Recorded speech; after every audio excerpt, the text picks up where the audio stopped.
Many people are obsessed with the idea of doing yoga.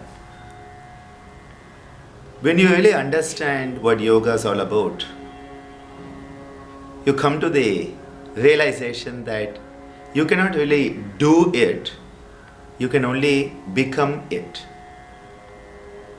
I was reminded of this by a beautiful presentation by our Vice Chancellor, Professor Seduraman sir, yesterday. He was talking of Miller's pyramid or prism of clinical competence. And there are 4 aspects of this pyramid or prism given to us by Miller, the psychologist, in 1990. The first level, the base level, is where you know something. This is basically information gathering, data collection, and you know. The second level is when you know how, where now you have assimilated the data, you have started to understand the mechanisms involved, the procedures involved, the technology involved, and you have moved from knowledge to a level of competence, know-how.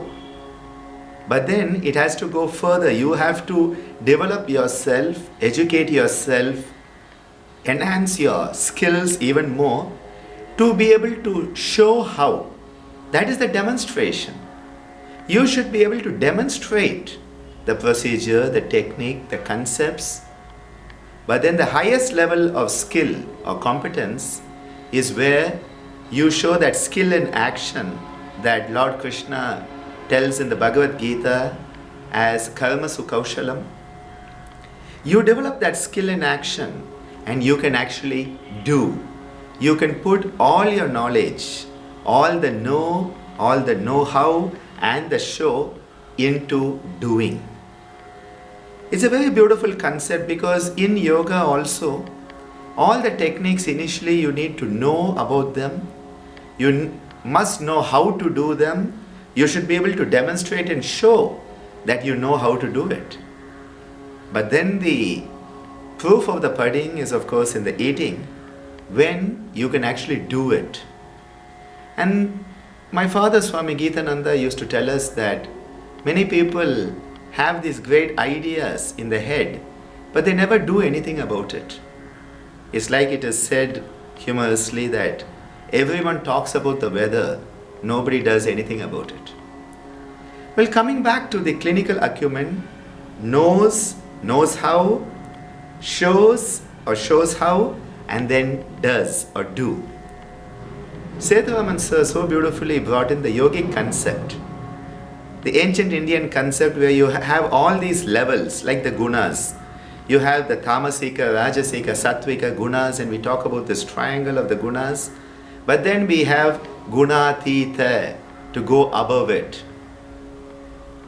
We say there are the 3 aspects of time, past, present, future, and then we say kalatita. You know, the Indian concept is always of having something and then going beyond it. So similarly, yesterday, Seduraman sir so beautifully said, after these 4 levels of Miller's pyramid or prism, he says there is the 5th one, and that 5th is where you become it. You are just being it. You have moved from doing to being. This is a beautiful yogic and Vedantic concept of effortlessness in your action. And that is the peak of skill, where you are so skillful, it becomes effortless. Other psychologists have given us the concept of flow that is well known in music and artistic circles, where you are no longer making the music, you are the music. You are no longer dancing, you are the dance. Similarly in yoga, you are no longer doing the yoga, you have become an embodiment of yoga itself.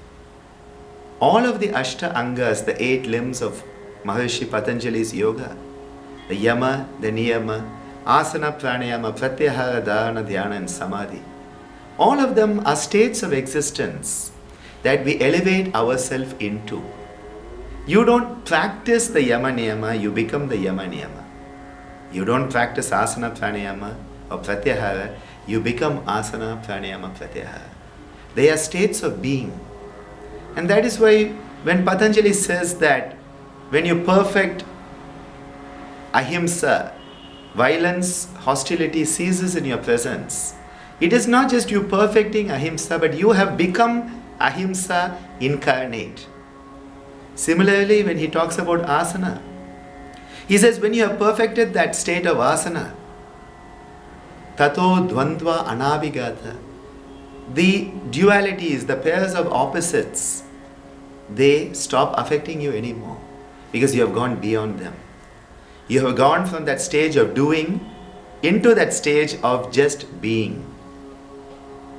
I thank my beloved inspiration, someone I consider a valuable mentor, Professor Seduraman sir, for once again showing us that he is not just an educator, but he has become education itself. That is the peak of our human existence, where we stop living as human doings and we start to really become human beings.